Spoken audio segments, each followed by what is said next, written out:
This is Syncope quickfire question on drugs. So, Boone, Ivabradine, what is it? So Ivabradine is a selective funny current channel blocker. It's a very specialized drug that acts only on the sinoatrial node, which means your natural pacemaker, and it effectively slows the rate of your heart beat. There's a second place that it works, which is in the retinal cells, which is a bit unusual, and it causes this curious side effect in some patients where you have a flash, like a meteor flashing in the periphery of your vision. It doesn't cause blindness, it doesn't hurt your eyesight, and it stops very quickly once you stop the Ivabradine. Okay, so Ivabradine slows your heart rate in sinus rhythm. Exactly. When would you use it? So I'd use it in particular groups of patients who have the following combination of symptoms. So they have palpitations, and typically these palpitations are very debilitating and can be worse on standing up.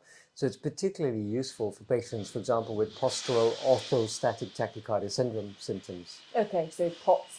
Why would you use Ivabradine over something that we commonly use more, propranolol? That's a great question. The difference between Ivabradine and propranolol is that for that particular patient is that Ivabradine tends not to impact on the blood pressure. Patients who suffer with palpitations can come in kind of two buckets. The first group of patients may have low blood pressure associated with palpitations, and in those patients who have the low blood pressure type, giving a beta blocker can lower that blood pressure further and give more fatigue and tiredness. Whereas Ivabradine in that group will reduce the heart rate, so minimize the palpitations, but preserve the blood pressure. Okay, so you start it for people with tachycardia, sinus tachycardia, which is problematic and symptomatic that you want to bring down in conditions such as POTS or, say, inappropriate sinus tachycardia.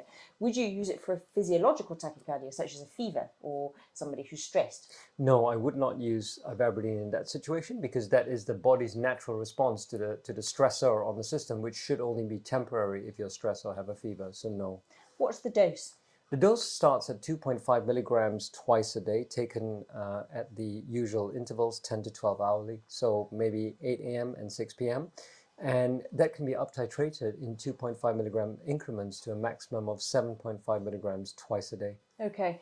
What sort of bradycardia might make you be cautious about that? Patients often come and say that their smartwatch has shown a bradycardia overnight. That's a great question. I'm not bothered about bradycardia overnight because the bradycardia that concerns the cardiologist is a bradycardia that causes symptoms.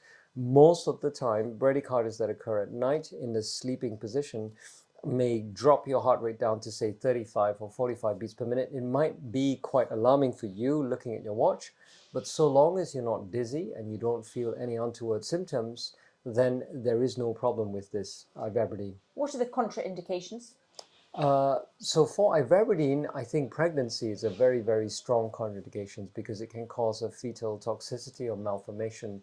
Apart from that, no real strong contraindications. Okay, so provided you're not pregnant, is it something that you think is generally safe and well tolerated? Yes, I think it is, and it specifically works very well on the actual sinus node itself, that area of the heart, those heart cells that dictate the rate of your heartbeat.